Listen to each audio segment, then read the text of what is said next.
Hello friends, festival season शुरू ही होने वाला है, तो क्यों ना हम उसके पहले अपनी कुछ तैयारियां कर लें। करवा चौथ के लिए हमें करवों की ज़रूरत होती है। इसके अलावा और भी पूजा के लिए हमें मिट्टी के पॉट्स की ज़रूरत होती है। तो मैं इस बार लिप्पन आर्ट से इम्प्रेस होकर उस तरह से कुछ अपने पॉट को डिज़ाइन कर रही हूँ और दूसरे पॉट को मैं दूसरी तरह से डिज़ाइन करूँगी। इस वीडियो में मैं आपको दोनों ही को डिज़ाइन करने का तरीका बताऊँगी। तो लिप्पन आर्ट की तरीके से जो मैंने बनाया है उसमें मैंने यूज़ किया है मोल्डेड एपॉक्सी कंपाउंड, जो कि फेविक्रिल का है, जिसका मैंने आपको शुरू में फ़ोटोग्राफ भी दिखा दिया है। तो इसको आप अपने हाथ से, इसमें 2 कंपाउंड होते हैं, उनको मिक्स करके पहले आपको एक कर लेना है। उसके बाद अपने हाथ से बारीक बारीक करके आप कोई भी पैटर्न इस पर बना सकते हैं। लगभग हाफ एन आवर, आधा घंटा ये सॉफ्ट होता है। उसके बाद ये हार्ड होना शुरू हो जाता है, और जब ये हार्ड होता है तो बिल्कुल सीमेंट की तरह बढ़िया हार्ड हो जाता है। तो ये पैटर्न्स आपके कहीं नहीं जाएंगे। बाद में आप इसे डेकोरेशन के लिए भी यूज़ कर सकते हैं, इस पैटर्न वाले इस पीस को, करवे को। तो मैंने क्या किया है कि फेविकोल लगाती जा रही हूँ, और फेविकोल के साथ ही मैं एक कंपाउंड को उसमें मैंने सजा दिया है। उसके बाद मैंने इस पर मिरर वर्क किया है। आप देखिए, मिरर वर्क भी हो चुका है और वो भी हो चुका है। अब इसको हम 2 घंटे के लिए पहले छोड़ देंगे हार्ड होने के लिए। अब मैंने क्या किया है, 2 बड़े चम्मच मैंने इसमें पुट्टी ली है बाउल में, और 2 बड़े चम्मच पुट्टी में मैंने अपनी पसंद के कलर यूज़ करे हैं। मैंने मजेंटा एंड मूव कलर लिए हैं। 2 बड़े चम्मच पुट्टी लेकर उस पर 2 ही चम्मच आप फेविकोल लेंगे और उसको धीरे धीरे काफ़ी देर तक मिक्स करेंगे।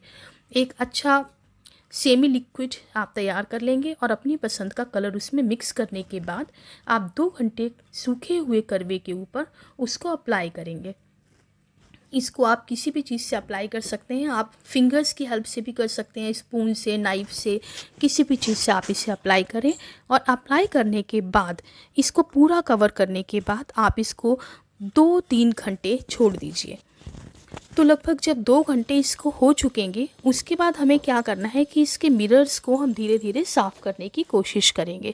हम इसके मिरर्स पर से जो कलर हो गया है उस कलर को धीरे धीरे हटाएंगे, और ये बहुत ही ईजिली हट जाता है, कोई टफ़ वर्क नहीं है, बहुत ही आसानी से आप इसे हटा सकते हैं। तो मिरर पर से हम उसे हटाएंगे, और लगभग ओवरनाइट आप इसे पूरी रात के लिए छोड़ देंगे। अगली सुबह आप इसको दोबारा अच्छी तरह से साफ़ करेंगे। तो जब आप इसको साफ़ करेंगे तो आप देखेंगे कि आपके सारे मिरर क्लियर हो गए हैं, और बहुत ज़्यादा इसमें टाइम भी नहीं लगा है। सारे मिरर क्लियर हो जाएंगे, सारी डिज़ाइंस आपकी क्लियर हो जाएंगी, और आपको एक बहुत अच्छा सा आर्ट पीस बनकर तैयार मिलेगा। तो देखिए किस तरीके से ये होता चला जा रहा है धीरे धीरे तैयार, और स्टेप बाय स्टेप आपको मैं दिखाती भी जाऊँगी कि मैं किस तरह से कर रही हूँ। मैं इसको फिंगर की हेल्प से कर रही हूँ, और इसमें ऐसा नहीं है कि फ़िंगर में कोई ज़्यादा प्रॉब्लम हो जानी है या कुछ नहीं है। आप इसे फ़िंगर को यूज़ करके अप्लाई कर सकते हैं। फुली पॉट मैंने कवर कर दिया है, और अब मैं अपने एक फैब्रिक के यूज़ को करके मैं इसके मिरर्स को साफ़ कर रही हूँ। अगर आप पहले साफ़ करना चाहें तो कर सकते हैं, वरना आप इन्हें बाद में भी कर सकते हैं। तो चलिए 2 घंटे का उसे रेस्ट देते हैं और आते हैं दूसरे करवे पर। तो करवे के होल को छोड़ने के लिए मैंने क्या किया है कि एक मतलब इसको बोलते हैं, एक फैब्रिक ले लिया है मैंने कलरफुल, और मैंने उस पर अगरबत्ती से होल कर दिया है। इसके बाद मैंने इसको ग्लू गन की हेल्प लेकर फिक्स कर दिया है। अब इसके बाद मैं इस पर करूँगी लेसेस का वर्क। इस पर मैंने येलो कलर का पहले ही एक्रेलिक कलर यूज़ करा है और उसको सुखा दिया है। उसके बाद ये सारा वर्क मैं कर रही हूँ। तो देखिए कैसे हम इस पर एक लेस को फिक्स कर रहे हैं।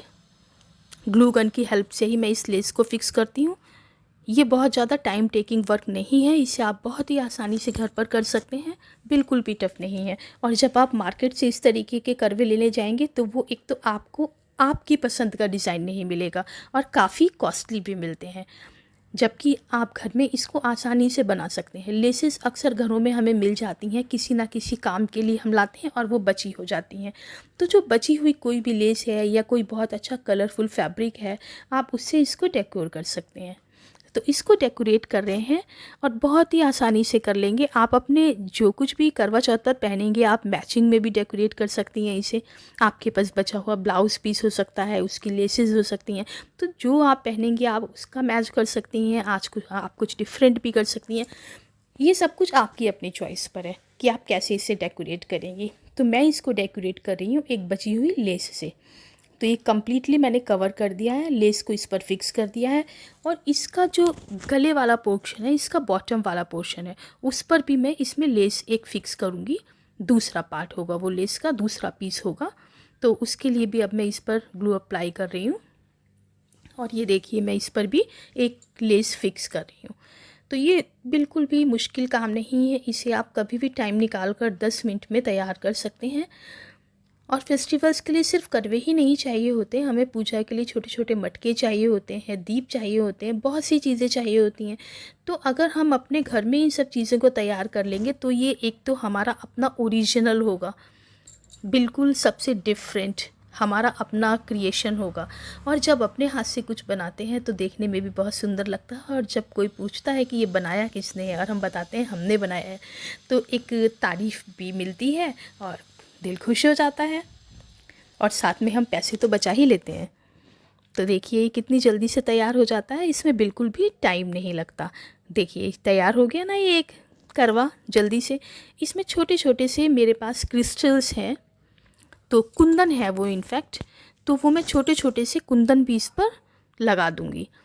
तो देखिए मैं इस पर थोड़ा सा क्या कर रही हूँ, एक कोट और कर रही हूँ, क्योंकि मैं सेटिस्फाइड नहीं हूँ अभी इस कोट से, मुझे लग रहा है कि एक कोट की और ज़रूरत है। तो मैं एक कोट और कर रही हूँ कलर का इस पर, ताकि इसकी शाइन थोड़ी सी और बढ़ जाए। और उस कोट को करने के बाद मैं इस पर कुंदन अप्लाई करूँगी बारीक बारीक। तो वो जो जब हम लोग करवा चौथ में या किसी भी फेस्टिवल को मनाते हैं तो लाइट बहुत अच्छी होती है, तो वो जो लाइटिंग होती है उस लाइटिंग के साथ ये सब चीज़ें बहुत अच्छी शाइन करती हैं और मन खुश हो जाता है झिलमिल झिलमिल की रोशनी में। तो देखिए मैं इस पर एक और कोट कर रही हूँ। अब ये कुछ ज़्यादा बेटर लग रहा है सेकंड कोट के बाद। इस तरीके के बहुत से वीडियो मेरे पास डेकोरेशन के हैं जो कि मैं टाइमली डालती रहती हूँ। पहले मैं ये आर्ट वर्क नहीं मतलब करती थी, लेकिन पहले मैं वीडियोस नहीं बनाती थी, तो इसलिए बहुत सारा कुछ ऐसा भी है मेरे पास जो मेरे वीडियोस में आपको नहीं मिलेगा। लेकिन कभी मैं वीडियो बनाऊँगी उनका भी, जिसमें मैं आपको वो दिखाऊँगी कि वो चीज़ें क्या हैं जो मैंने कभी वीडियो नहीं बनाया उनकी मेकिंग का, लेकिन वो है। तो अब ये हमारा तैयार हो चुका है और इसको फ़िक्स होने में टाइम भी नहीं लगता है, क्योंकि हमने इसे ग्लू गन से फ़िक्स किया है। लेकिन अब ग्लू गन से नहीं, मैं फेविकोल से इस पर कुंदन अप्लाई करूँगी। तो सबसे पहले छोटे छोटे से डॉट रख लेंगे हम पूरे इसके जो ऊपर का पोर्शन है उस पर छोटे छोटे से डॉट्स रख लिए फेविकोल से, और जल्दी से हमने इस पर झटपट कुंदन अप्लाई कर दिए। तो ये जो कुंदन है इनको सूखने में थोड़ा टाइम लगेगा, 5-7 मिनट आपको छोड़ना पड़ेगा इसको। 5-7 मिनट के बाद ये फ़िक्स हो जाते हैं। तो धीरे धीरे करके पूरा इसको हम कवर कर देंगे कुंदन से, और ये बहुत शाइन करते हैं। ये कंप्लीट हो गया है और ये बिल्कुल इजी है और रेडी टू यूज़ है। तो ये देखिए कैसा लग रहा है, आप बताइए। मैंने साइड में भी थोड़े थोड़े से कुंदन लगाए हैं, क्योंकि मैंने जो लेस लगाई है वो मैंने थोड़ा सा मतलब एक एंगल लिया है उसमें लगभग 30-40 डिग्री का, तो उस तरीके से थोड़ा सा लगाया है इस लेस को। तो साइड में भी मैंने थोड़े से कुंदन लगा दिए हैं। तो अब ये कंप्लीट हो चुका है, और इसका कंप्लीट लुक आपको कैसा लग रहा है वो आप मुझे मैसेज में ज़रूर बताना। बताइए कैसा लगता है आप मैसेज में। बहुत ही आसान है ना, और बहुत ही जल्दी से बनकर तैयार हो जाता है। जब आप इस तरीके का कुछ बनाएंगे तो कोई भी पूछे बिना नहीं रह पाएगा, और तारीफ़ किए बिना तो बिल्कुल ही नहीं रह पाएगा कि ये आपने बनाया है। चलिए तो अब हम अपना दूसरा पीस उठाते हैं। इसमें हम मिरर को साफ़ कर लेते हैं। मैं इसको चाकू के नोक से साफ़ कर रही हूँ। बिल्कुल मुश्किल नहीं है, ये सॉफ्ट है, बहुत ईज़िली साफ़ हो जाता है। तो ये सारा का सारा मिरर बिल्कुल क्लियर हो जाएगा बहुत जल्दी से, इसमें ज़्यादा टाइम नहीं लगेगा। आप इसे कपड़े से, चाकू से, किसी भी तरीके से साफ़ कर सकते हैं। इसके बाद मैं इसके नेक को दोबारा अच्छी तरीके से एक बार फिनिश कर दूँगी, और इसके नेक की फिनिशिंग करने के बाद मैं इस पर थोड़ा सा और वर्क ऐड करूँगी। लेकिन अब वो मिरर वर्क ऐड नहीं करूँगी, मैं इस पर थोड़ा सा पेंट वर्क ऐड करूँगी बस। तो देखिए मैंने वाइट कलर से इसको फिनिश करके, और इस पर लाइट ब्लू कलर, या आप इसे मूव कलर भी कह सकते हैं, वो अप्लाई किया है। तो अब इसका कंप्लीट लुक आपको साफ़ होने के बाद बताइए कैसा लग रहा है ना। ये भी बहुत शानदार। तो आपको जो भी डिज़ाइन पसंद आए ज़रूर बनाइए। Thank you so much.